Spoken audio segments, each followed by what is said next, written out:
Hey guys what's up. तो एक general question जो काफी देखने के लिए मिल रहा है कि सर इस बार कट ऑफ क्या जा सकती है एमसीआरई फार्मासिस्ट की, तो करते हैं इसके बारे में डिस्कशन। आखिरी तक जरूर वीडियो को देखिएगा। तो मेरा नाम है शुभम और आप जुड़ चुके हो फार्माडा 24/7 के साथ। तो बच्चों, एक जो काफी ज्यादा क्वेश्चन जो पूछने में आ रहा है, सभी के मन में डाउट आ रहा है कि सर तैयारी कितनी करनी है, क्योंकि फॉर्म के तो सर पहले ही प्राइसेस इतने हाई हैं। क्या हमको इस फॉर्म को भरना है तो क्या इसकी एक्सपेक्टेड कट ऑफ होनी चाहिए, कितनी मेरे को तैयारी करनी चाहिए। तो चलते हैं एक जनरल ट्रेंड के साथ।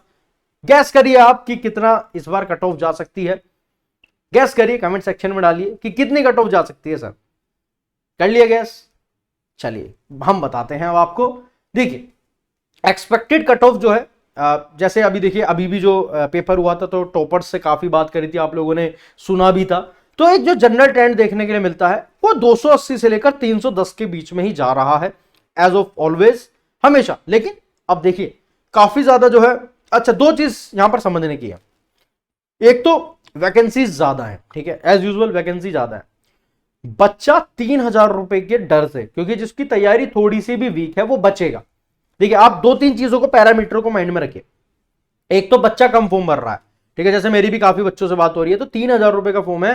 काफी बच्चा डर रहा है फॉर्म भरने से, क्योंकि देखो नो डाउट प्राइजेस हाई हैं, ठीक है। 3,000 रुपए कोई छोटा अमाउंट नहीं होता है एक फॉर्म को भरने के लिए, ठीक है।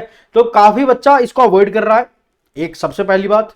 दूसरी बात, बच्चा ज्यादा कम जा रहा है और वैकेंसी थोड़ी सी अच्छी खासी है, ठीक है। तीसरी बात, बैचलर का बच्चा कम ही एलिजिबल है, सिर्फ ईएसआईसी में ही है। अब एम्स के अंदर ज्यादा डिप्लोमा का बच्चा है, डिप्लोमा का बच्चे की तैयारी उतनी उसको लगती नहीं है, तो वो फॉर्म भरने से कतरा रहा है। तो ये तीन चार चीजें अगर मैं देख रहा हूं तो एज यूजुअल जितनी पहले कट ऑफ गई थी उसी के आसपास ही कट ऑफ रहने वाली है, कोई नई कट ऑफ बढ़ेगी नहीं, ठीक है। अगर आपकी तैयारी थोड़ी सी भी ज्यादा है, अगर आपको अपने ऊपर थोड़ा सा भी बिलीव है, फॉर्म भर देना। याद रखना इस बात को, क्योंकि इस बार बच्चे फॉर्म भरने से थोड़े से डर रहे हैं। और बेटा दूसरी बात, वैकेंसीज थोड़ी सी ज्यादा है, ठीक है। तो एक जो जनरल ट्रेंड देखने के लिए मिल रहा है वो 280 से 310 ही जाएगा, जो हमारा एज पर एक्सपेक्टेड है प्रीवियस ईयर के हिसाब से भी, ठीक है। ईडब्ल्यूएस का अगेन 270 से लेकर 280, ओबीसी का 265 से लेकर 285 तक जा सकता है, एससी का 240 से 260 और एसटी का 230 से लेकर 250 के बीच में देखने के लिए मिल सकता है। देखो यार, ये कट ऑफ क्यों इंपॉर्टेंट होती है, थोड़ा सा एक हमको एक टारगेट चाहिए होता है कि हाँ भाई मेरे को इतने क्वेश्चन सही करने हैं, मेरे को इतने तक जाना है ना। तो सेफ कैटेगरी वाइज आपको टारगेट करना होता है स्कोर को। तो आप जो है 280 लेकर 310 तक जाइए और आप सेफ टारगेट रखिएगा 315 तक, मतलब जो आप क्वेश्चन जो ठीक कर आते हो वो, क्योंकि देखो यार नेगेटिव मार्किंग भी है ना। अब नेगेटिव मार्किंग में अपने क्वेश्चंस को आते हुए को भी गलत ना कर लूं, तो मेरे को उस समय पर यह भी माइंड में होना चाहिए कि यार मेरे को टारगेट कितना करना है। तो टारगेट पता होना चाहिए कि 315 के आसपास करूंगा, 80% मेरा पेपर ठीक है तो मैं कट ऑफ के अंदर आ सकता हूं, क्योंकि 280 से 300 के बीच में जाती है, 280 से लेकर 310 के बीच में जाती है। अगर मैं 315 के आसपास, है ना, अगर मैं 315 के आसपास अपने आप को सेफ स्कोर रखूंगा, तो अगर मेरे दो चार क्वेश्चन गलत भी हो गए तो मैं 280 से 300 के बीच में जाकर गिर जाऊंगा। तो इसीलिए एक माइंड के अंदर कट ऑफ का ट्रेंड होना जो आपका क्वेश्चन है काफी लाजमी भी है।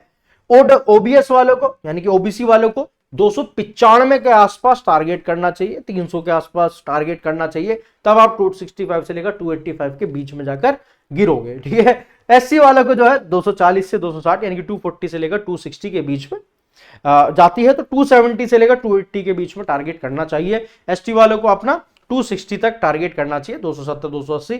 मतलब अगर आप पेपर देकर आ रहे हो तो यार देखो 300 से लेकर 310 तक अपने आप को एक अच्छा स्कोर माना जाता है। आप वहां पर टारगेट करना है, जैसे अर्जुन ने करा था वैसे ही आपको खुद से टारगेट करना है कि इतना मेरे को क्वेश्चन गलत होने के बाद इतना बनना चाहिए, ठीक है। इसीलिए कट ऑफ इंपॉर्टेंट हो जाती है। तो जब आप क्वेश्चंस कर रहे हो, ज्यादा क्वेश्चन कम गलत करो, नेगेटिव मार्किंग से बचो, ये सब आपके माइंड में होना चाहिए। तो ये मैंने आपको दे दिया है कि सेफ टारगेट आपका क्या हो सकता है, कितना कर आना है, क्योंकि इतनी कट ऑफ जाएगी। तो जब मेरे इतने होंगे तो अगर एक दो क्वेश्चन गलत हो गया नेगेटिव की वजह से, मैं इनके बीच में फॉल हो जाऊंगा। ये चीज आपको अगर याद में रही, अगर ये आपने अच्छे से करा तो आप इसको अचीव कर सकते हो। अब सर ये 315 के टारगेट अचीव कैसे हो, सबसे बड़ी बात सर इस 315 तक पहुंचू कैसे। तो जितने भी हाई वेटेज डोमेन्स हैं, like pharmacology, like pharmaceutics, like law and ethics, इन सब के आप जो है अच्छे से करो क्वेश्चंस को, ठीक है, इनके ऊपर ज्यादा फोकस करो, क्योंकि 50 से 60 क्वेश्चन यहां पर इन्हीं 3-4 सब्जेक्ट से ज्यादा देखने के लिए मिलते हैं।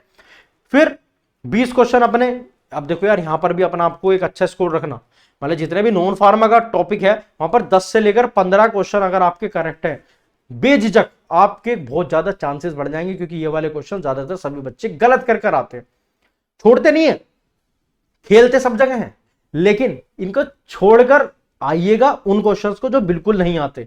लेकिन अगर अभी भी समय है, थोड़ा सा नॉन फार्मा के ऊपर और फोकस करोगे तो ये अगर आप 10 से 15 तक लेकर जा रहे हो, रेगुलर प्रैक्टिस करो अभी से ही, तो ये अच्छा खासा आप स्कोर कर सकते हो। तो 90 क्वेश्चन के आसपास आपको जो है कॉन्फिडेंशियली अटेम्प्ट कर आने पड़ेंगे। याद रखना 100 में से 90 क्वेश्चन आपको अटेम्प्ट कर आने पड़ेंगे। क्वेश्चन ही कम अटेम्प्ट करें, मान लो 70-75 ही करें, 80 तक ही करें, उनमें से 3-4 क्वेश्चन गलत भी हो गए तो सेफ स्कोर तो हाथ से गया।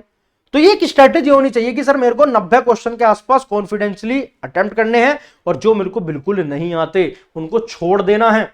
ईगो पर नहीं लेना है बच्चों कि यार ये क्वेश्चन नहीं आता, मुझे आता है लगाऊंगा, नहीं, अगर नहीं आता है तो छोड़ना इज द बेस्ट थिंग। अगर आपको नहीं आता तो छोड़ दो, कम से कम नेगेटिव मार्किंग से तो बचोगे। जो आता हुआ क्वेश्चन था सर, सोचो उसमें से भी 1/4 मार्क्स हटा लिया अपना, सर 4 क्वेश्चन मेरे ठीक थे सर, एक की वजह से चारों गलत हो गए सर। तो इस नेगेटिव मार्किंग से खुद को बचाना है। अगर नहीं आता है तो क्वेश्चन को स्किप कर देना है बेझिझक।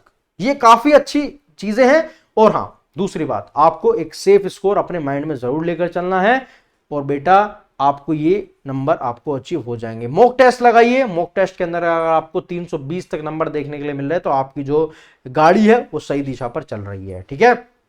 आप इन एरर्स को कैसे कम कर सकते हो? मल्टीपल टाइम ऑफ रिवीजन कर कि कौन सा मेरा वीक टॉपिक है, कहां पर मेरे को ज्यादा फोकस करने की नीड है। आप उस तरीके से अपना अच्छा खासा 315 तक का स्कोर अचीव कर सकते हो। अगर क्वेश्चन नहीं आता छोड़ दो, दो डाउट है, दो ऑप्शंस के बीच में डाउट है, तो अगेन एलिमिनेशन टेक्निक लगा लो कि हाँ यार ये आता है, ये आता है, ये आता है, ये बच के ये आंसर हो सकता है। वहां पर ही गैस वर्क करो, जहां पर आपको 2 में है वहां पर गैस वर्क करो। जो बिल्कुल नहीं आता छोड़ दो, स्किप कर दो, क्योंकि 4 क्वेश्चन गलत हो, मतलब एक क्वेश्चन के 4 क्वेश्चन की वजह से एक क्वेश्चन गलत हो सकता है, यानी कि 4 गलत है तो आपका एक आता हुआ क्वेश्चन गलत हो जाएगा। याद रखना यार, नेगेटिव मार्किंग से बिल्कुल दूर रहना है, ठीक है। तो 315 कैसे अचीव हो सकता है ये मैंने आपको बता दिया बड़े अच्छे से, और कट ऑफ के बारे में मैंने बता दिया कि आपको कैसे अपनी कैटेगरी वाइज कितना टारगेट करना है और कितना एक सेफ टारगेट हो सकता है।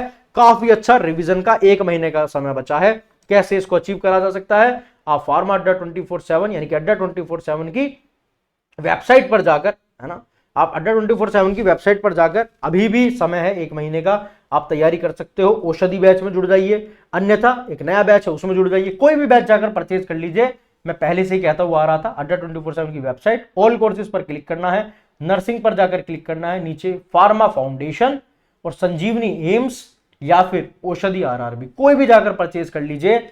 और यहां पर आपको बाय नाउ पर क्लिक करना है, Y964 कोड डालना है, और देन ये आपको बैच पड़ रहा है 2299 रुपया का। आप इसको फोन कर भी परचेज कर सकते हो और आप इससे भी परचेज कर सकते हो, ठीक है। और YouTube पर आपकी 1.5 घंटे की क्लास, 1.5 घंटे की क्लास ऐप पर, थ्योरी यहां पर 1.5 घंटे की, और 1.5 घंटा YouTube पर जो है MCQs मैराथन चलेंगी, pharma plus non pharma YouTube पर। इस पर सिर्फ फार्मा की थ्योरी चलेगी 1.5 घंटा, और उसी के ही MCQs डिस्कशन करेंगे YouTube पर। तो 3 घंटा मेरे साथ बिताओगे, 6 से 7 घंटा खुद से पढ़ोगे, तैयारी काफी मजबूत होगी। 1 महीने बाद आपका पेपर क्वालिफाई करने के काफी ज्यादा हाई चांसेस हो सकते हैं। तो मिलते हैं रात को 6 बजे ओनली ऑन फार्मा 24/7 की ऐप पर, और 8 बजे मिलते हैं YouTube पर। तब तक के लिए जय हिंद, वंदे मातरम, जय भारत, बाय बाय बच्चों।